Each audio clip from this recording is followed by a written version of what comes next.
All right, so we're in downtown Riverside at the Riverside Metropolitan Museum, and I'm here with Annette. Annette, thanks for having us here. Thank you for coming. You bet. So tell us a little bit about this museum. Well, this is our city museum, which is owned and operated by the city of Riverside, and it's a general museum which focuses on nature, culture, and history of the region. I have never been here before. It's right across the street from the Mission Inn, so I've actually parked out in front of here many times, but I've never actually been in here. This is really cool. Yes, it is. We have lots of things that talk about the region. We have Nature Lab, which is upstairs, so kids can actually hold little critters and bugs. So we have a little bit of everything for everybody. All right, so let's not stand out here. Let's go see what you have inside. Okay.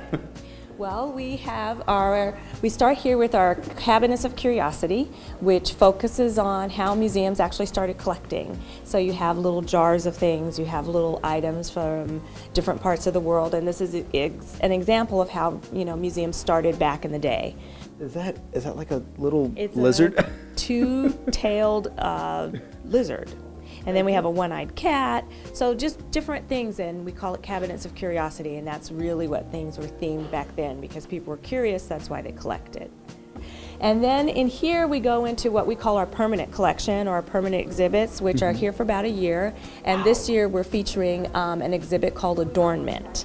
So it's anything that you adorn your body or beautifies or decorates, but it isn't actually necessary.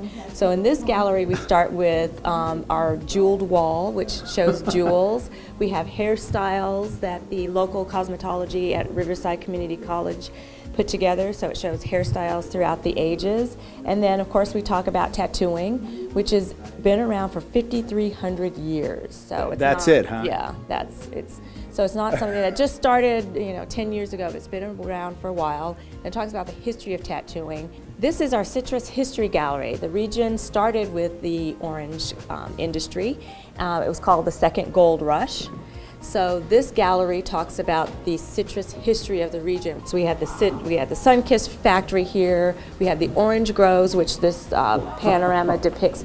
This whole region was oranges, and the trains would come through, stop at the packing houses, pick up the oranges, and then take them off to the rest of the country. So this talks a little bit about what you may have seen in some of the orange packing houses that were around. And all of this in this gallery is natural to this region, so either Riverside or Southern California. So you have the little river bobcats, you have bunnies, you have the foxes.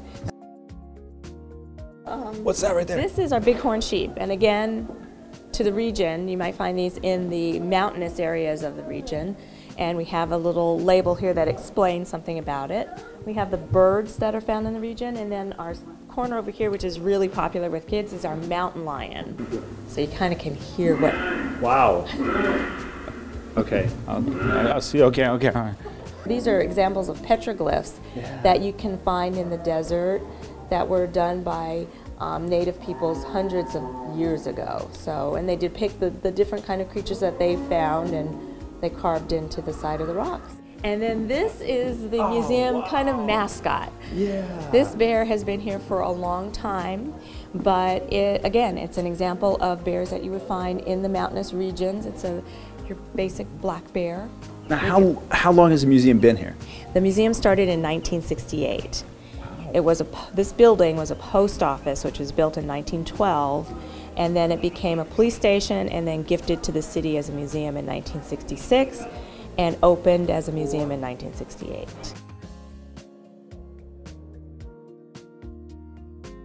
So this is Nature Lab, and this is where we have our live critters. We have bugs, we have turtles, we have fish, and we have our iguana. What's up? California king snake, who's curled up somewhere. And so you have to, I think I see him in the back corner back there. Right. And then we have examples of the different types of spiders and bugs that you see in the desert, and there's labels here so you can identify them, which is, a lot of people come in and they bring their little creatures that they find in their yard for identification. We say, oh yeah, this is whatever it is, but this is also a good way for people to recognize what they have in their backyards. Black widows, which are one of the popular things, and then we have our hissing cockroaches, which aren't necessarily my favorite, but right here in this yes, roof. Yeah, and you can hold them. Oh, yeah, that's okay. I prefer to actually watch them. And Usually I just stand in the middle and point. yeah, in fact, I'm nervous just having my back to this tarantula back here. Yeah, but this is a very popular place. And then there's walking sticks, which are in this case here, and they look like sticks, so you have to look very closely to find them.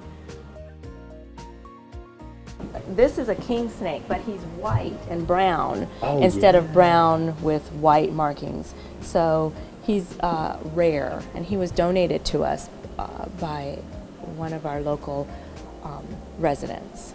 And who just happened to have one of these on hand and Well, said, here. yeah, they found it, and instead of giving it to a, I don't know, they thought they'd donate it to the museum so that people can see the different, again, variations in wildlife. So it's a king snake, but he's just white with brown. I feel a little like this snake being in here. I'm kind of scared out of my skin a little bit because reptiles, insects, just not my thing. So that's Not necessarily. yeah. I can see they're not yours either, right? Yeah, we share the same look. Yes. Yeah. But again, it's a learning experience. So kids like it, and people like it. Oh, kids love it. I'm sure This is a very popular, very, very popular place in the museum. School tours come through here.